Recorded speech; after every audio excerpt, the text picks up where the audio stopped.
Can the Rockies ever win the NL West as a draft-focused, draft-first style of baseball team? You are Locked On Rockies, your daily Colorado Rockies podcast. Part of the Locked On Podcast Network, your team every day.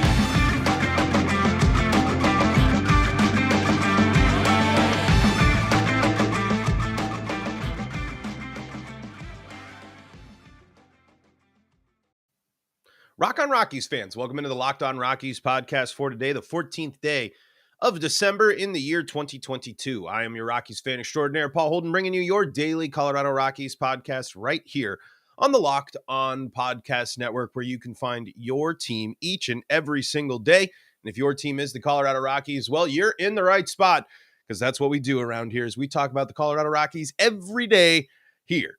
Monday through Friday, sometimes a little less in the off season, but that's all right. Hey, it's the off season. It's what happens. Sometimes there's not a lot going on. And in the world of the Rockies, there's not a lot going on. They did make a move yesterday. We'll talk a little bit about that today, but it's a philosophy style podcast today. And it's something that the conversation needs to continue, especially when focused on the Rockies and how successful this team truly can be within its own division, when it really doesn't seem like this team is poised to make any sort of drastic change foundationally, organizationally.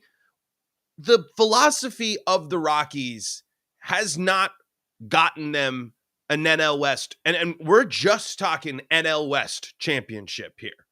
Obviously, an NL West championship would go a long way to help you get closer to the ultimate goal of a World Series.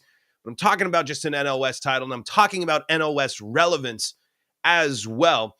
But folks, you can find us free and streaming on your favorite streaming service. All you got to do is search Locked On Rockies. You'll be taken to where you need to go. We also stream our episodes live on YouTube, so you can be part of the show, just like Nicholas Delvo is. He's here. He says, hi, Paul. I say, hi, Nicholas. Welcome into the show. You all can join in when you subscribe to Locked On Rockies on YouTube. You're not only helping the show grow, you're not only helping me out, you also are going to know when the show goes live, and you can be part of the live chat and jump on in here and ask your questions here to the show. So the Rockies, I don't know if you guys heard, the Giants made a little bit of a move last night. They go out and they miss on Aaron Judge. Judge to the Giants was a real thing. I mean, obviously we know what happened. We saw the gun was jumped. Aaron Judge at the end of the day wanted to do the Yankees. There's so much with the Yankees, and I think the Yankees ultimately were always Judge's top spot. If he could get the best deal and he's going to get the little captain thing and he can be Mr. Yankee and do all the Yankee stuff, that's fine. But that didn't stop the San Francisco Giants from going out and landing the second biggest fish in the free agent class and getting the big name shortstop, Carlos Correa, for a huge deal, a massive deal. And the Rockies had a relief pitcher that was all right for San Diego. And we'll talk a little bit about that. It might not be a bad move. But this is the point. This is what you saw coming from other teams when you actually did follow your philosophy as the Rockies with the draft and develop team. At some point, you have to commit to the great players that you have. You have to be willing to go and get the great players. You have to actually develop what your plan is. Because every time I do a crossover, every time in the past few years, the same questions come up when you're talking about the Rockies. Why would you sign Kris Bryant and let Nolan Arenado go? Why would you not do things to make those great players happier and build around them? Because how are you actually going to compete with these teams in the NL West if you're not going to actually go out and do these moves? And then last year they said they might. When you go out and you sign Kris Bryant last year, that's a sign. That's one of the biggest names in the market last season. And they went out and got him. Why didn't they do that again?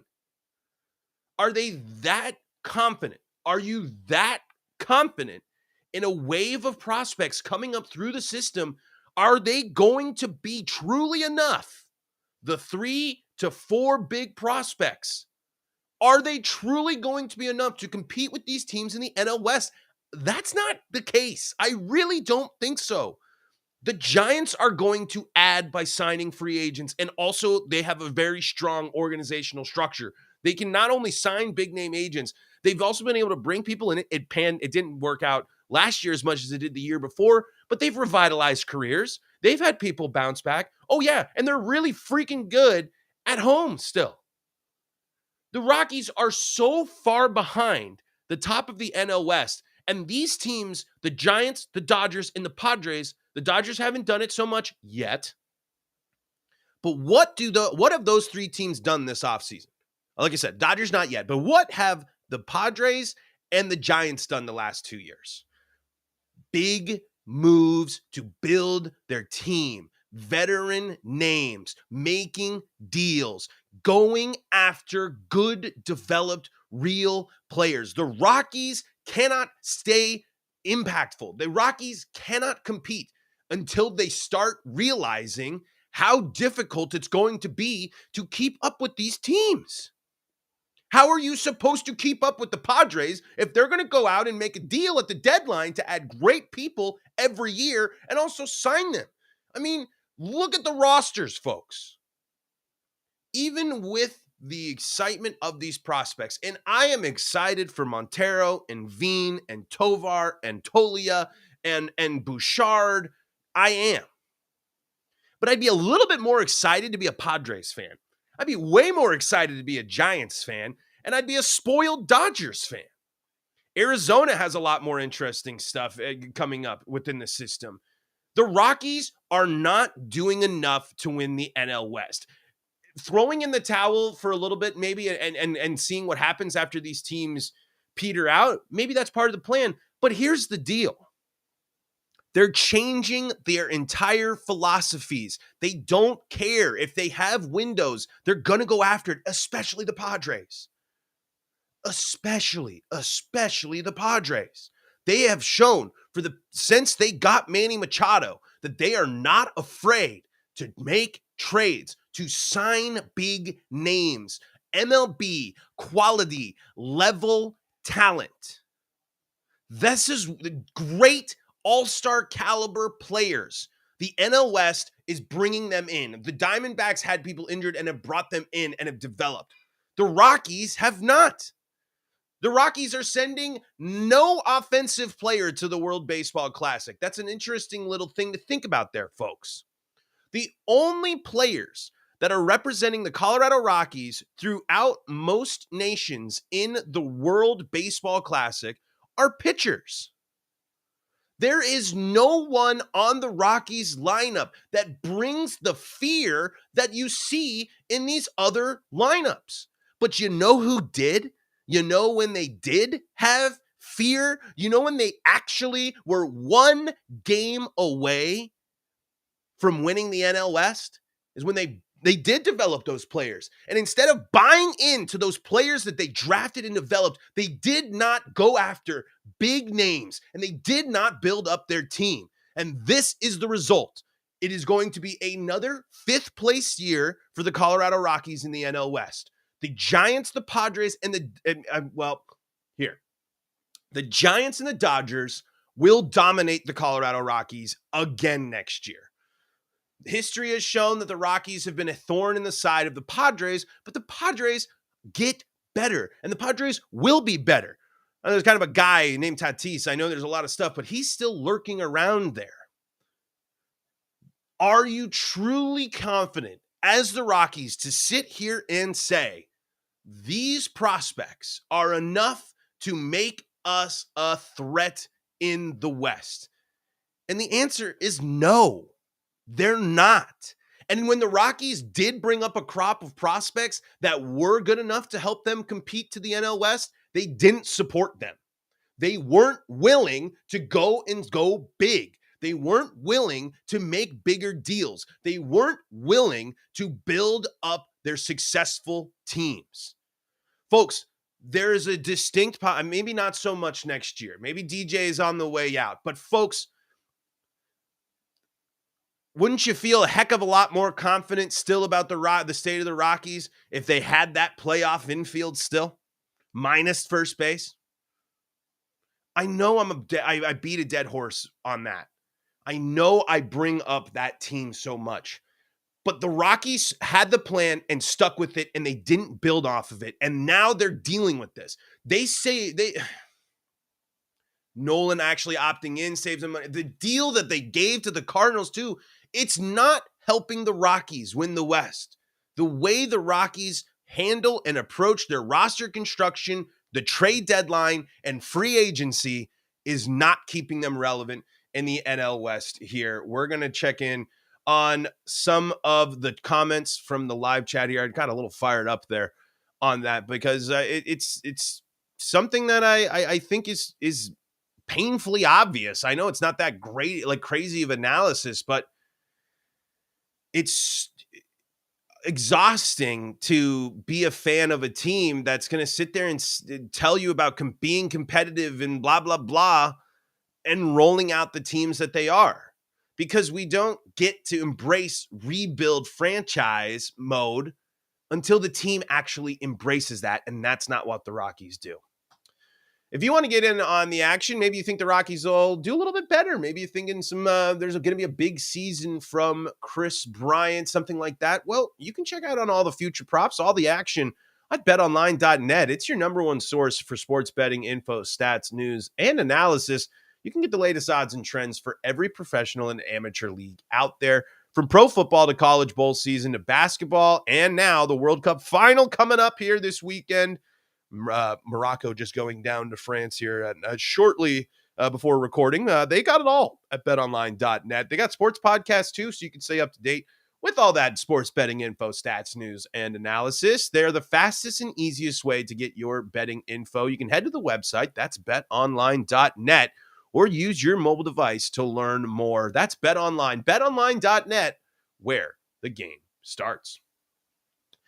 Joel DeGrace says, I read an interesting theory about when the MLB expands next, realigning the divisions to where the Rockies would be in the AL Central. If there is league reshifting,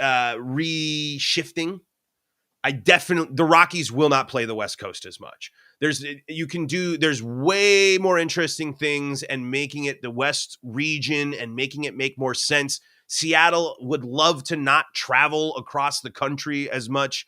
There's a lot of things you can do there, and it would be so much better for the Rockies to play other teams. But I hate that the Rockies were competitive with the Dodgers at one point. I hate that the Rockies had that stuff ready to go, and now it seems so far away.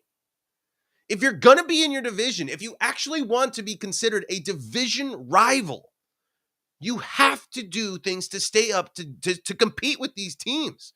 And in 2023, I have zero to little faith in the Colorado Rockies going into LA and going into San Francisco and going to San Diego and going to Arizona. I mean, the Diamondbacks and the Rockies go back and forth, but this team goes on the road to those places next year, folks. And if there's not a drastic improvement, because right now, outside of the pitching, this offense is the same.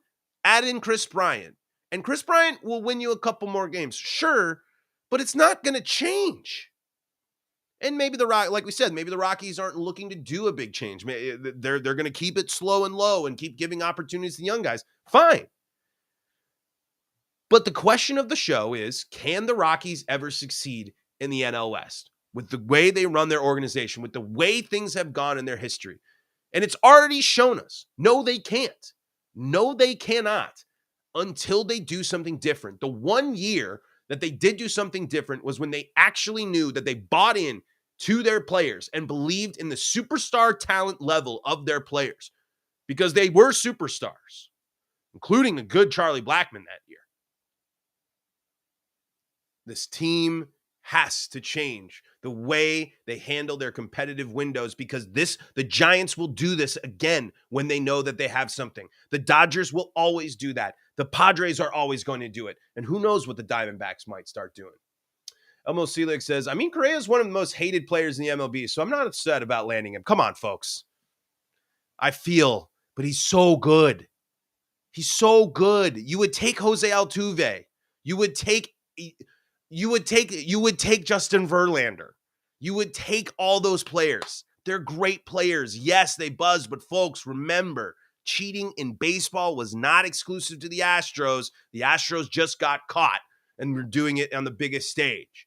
Of course, you take Carlos Correa on your team. Come on, man. You were great takes usually, but Correa in the NL West completely removes the bandage of Trey Turner getting out of here. I mean, those are elite caliber players. Whether you like them or not, Carlos Correa is a darn good baseball player. See what else Elmo Selig has to say. Dodgers are not going away anytime soon, as much as that sucks.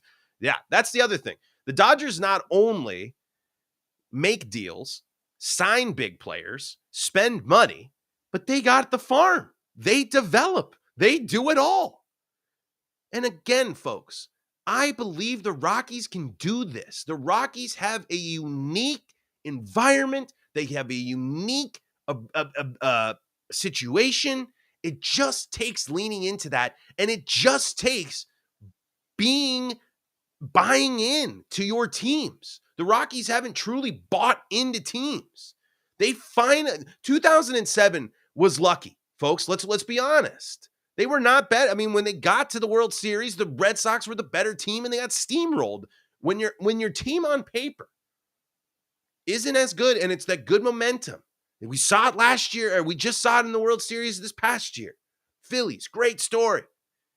But when you're going up against a juggernaut team like an Astros, like a Dodgers, and really for the Rockies, the Giants, the way they've handled it has not meant that the way the Rockies have approached their teams, their good competitive teams, isn't the way that these successful teams do it. They chose to go Daniel Murphy. They chose to go Ian Desmond. They chose to do stuff instead of saying, who's the best first baseman out there that we can add to our team? Who's the best catcher that we can add to our team to boost up Nolan Arenado? We told Nolan Arenado we're going to build around this team, and they didn't. They went and signed literally nobody outside of Daniel Murphy. They spent no money in free agency, and the Dodgers got better by adding players, and that whole time, their farm system was better than the Rockies. We should have scraped the Cardinals of their farm, but we paid them to take our best player. There it is. If you're going to move on, if players like Nolan Arenado, Trevor Story, and DJ LeMahieu are not going to be on your team anymore, you need to get maximum value. It's not the same sport, but look what happened with the Seattle and the Broncos. When you have players, or when you have someone that has that much interest, if in that sport, if you can get that much from one player, from one position, a key critical position in player, like Russell Wilson was in Seattle, and get that much back, that's the type of deal that Nolan Arenado should have done. He was the runner-up of the MVP. He's an MVP. This mindset, the way the Rockies have organized their teams, have built their teams, have gone into their off seasons, have gone into their trade deadlines, has been a catastrophic failure when you're looking at it through the lens of success in the NL West. Joel Grace says, I actually think we're going to see a big year from Kate Boom. I think he's going to be playing with a chip on his shoulder. I want to dive into that, Joel. I think I want to close, and we were going to talk a little bit about the signing the Rockies did, but rambling old me, this is what happens. Let's talk about that comment. Let's talk about Kris Bryant. Let's again kind of circle back at the Kris Bryant thing here in just a moment. Thank you for making Locked On Rockies your first listen of the day. If you like the ranting and the ramblings, we do this all the time here on the Locked On Rockies podcast. You can be part of the show if you know when the show goes live, and you can do that by subscribing on YouTube. You can be part of the show. We got a great crew, Rockies fans that always tune in here. And the live chat is all sorts of greatness, I think, from the live chat. more often than not. We've had some trolls a couple of times, but that's fine. But anyway, Joel says, big year from KB. I think Kris Bryant has the possibility to be the best player on the Rockies team next year. I think it's likely a healthy Kris Bryant, second best player. I think Brendan Rodgers is still poised to be special. I think Brendan Rodgers breakout. I mean, we already saw the breakout. Brendan Rodgers, I think, is going to be great. But yeah, this is what I mean, though. Kris Bryant is the type. That's last year. So you go and get Kris Bryant. Why didn't you get Cody Bellinger this year? Why didn't you offer $2 million more than the Cubs? Or $1 million, $5 million more dollars to get Cody Bellinger to come play for the year. Why are you willing to get Kris Bryant, but not any of these other names? Why are you willing to go and make a big deal for Kris Bryant, but you're not willing to go out there and say, Justin Verlander, come to Colorado for 4 years. Here's a bunch of money. Fix this problem, help our pitchers, and change our culture. Why are you willing to do that for Kris Bryant? Why are you willing to sign Nolan Arenado and not build around him? Why are you willing to let Trevor Story walk for just a compensatory draft pick? Why are you willing to let John Gray just go in free agency? Why?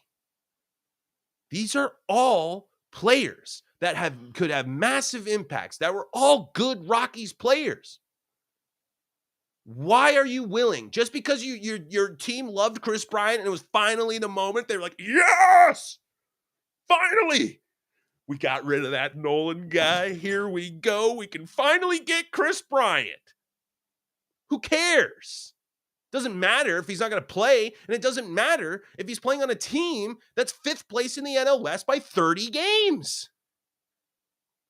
Why get Kris Bryant if you're not going to buy further in? Kris Bryant isn't going to be the one piece that makes all these prospects magically great and makes the Rockies compete for the NL West. Why are you willing to make that move? Why are you willing to do some of these things but not go all in? It's not the time for the Rockies to go all in. It really isn't. The rest of the NL West is better. You can be smart, but this is from a historical perspective. The Rockies continue to not make sense, and their lack of actual foundational plan and direction has them continually spiraling in the NL West. Eric Harper in the live chat says, if we need to be moved divisionally because we can't hang, then it's a major organizational failure. We can win in this division. Yes, we can. But can you keep up with the Dodgers and the Giants and the Padres right now, after their actions and what they've shown and what they've been willing to do in the past few years? I don't think so. At least not right now. And maybe they'll buy some time and hope that when the prospects really hit their prime, it's when those teams are going down. But it just seems like the Dodgers will just reload. They lost Trey Turner, but does it really matter? Because the Dodgers lost Trey Turner, are you really going to sit here and now say the Rockies got a chance to take down the Dodgers? The Giants had an off year and were fighting for a playoff spot still until the end of the season. After winning 100 games, over 100 games 2 seasons before, by revitalizing a bunch of people who they thought were washed. The Padres make a deal, make noise. Arizona's got excitement. Arizona's got drafting. Arizona's make some sneaky moves to bring in some stuff. Can you really say the same that the Rockies are doing, how the Rockies have run as an organization since their back-to-back playoff appearances is keeping up with these teams? I don't know. Eric, your optimism is always wonderful and always appreciated. Don't ever take that away, but it is, can they truly win in this division? They haven't shown it. They haven't shown it lately. Because if you look at the recent win-loss totals of the Rockies, again, they just won their first series in Arizona since they moved to that stadium last year. It's a team that is far, far away from those other ones. But maybe these prospects, maybe it does, they are truly confident in their abilities to draft and develop this next round of prospects because it's a lot of prospects to come up. It's the Rockies. It's just so interesting because the Rockies don't have to be like these other teams. They don't deal with the same issues that other teams deal with when it comes to so many outside factors of what limits your abilities to be a baseball team. Look at Oakland. You can't sit here and say the Rockies. We had a whole podcast last week with Ryan Stiles about the Royals. The Rockies aren't those teams. They've tried not to be those teams. They don't want to do what those teams do. So why do you not consistently do it? Why do you want to be a draft and development team when it's convenient and then go out and get some big free agents? What truly is the plan to succeed in the NL West? We'll close here with Joel DeGrace's comment here. Unless there's a major shift, we'll only win as the underdog in a bad Moneyball spinoff story. We may win as a pretty lucky underdog for a bit, but not as a fundamentally strong team. There are great players. There are great Rockies players. There have been great Rockies teams. But the organization of the Colorado Rockies, I don't know if it's ever reached that greatness. Other than outside of, honestly, I feel like some luck. The team really looked like they were moving in the right direction when they got Nolan to the long-term deal. And instead, they took a hard left turn and were 20 games out of the lead and 5th place in the NL West. Folks, that's going to do it for today's Locked On Rockies podcast. Thank you so much for tuning in. Joel DeGrace, Elmo Celiac, Eric Harper, Nicholas Delvo, all of you in the live chat. You can find us free and streaming on your favorite streaming service. Just search Locked On Rockies. You can find me on Twitter at PaulHolden33. You can find the show at LO Rockies on Twitter as well. Folks, thank you so much for making this your first listen of the day. Wonderful show today. It was good to get off a rant. Good to have my, thank you. I appreciate that, Eric. I got a little more stamina underneath me and felt good to just rant and rave about the Rockies. So we'll see. We'll see what this team does. We'll see what the rest of the offseason looks like, and we'll be breaking it all down for you here on the Locked On Rockies podcast. Folks, until next time, this is Paul Holden saying so long from the Locked On Rockies podcast.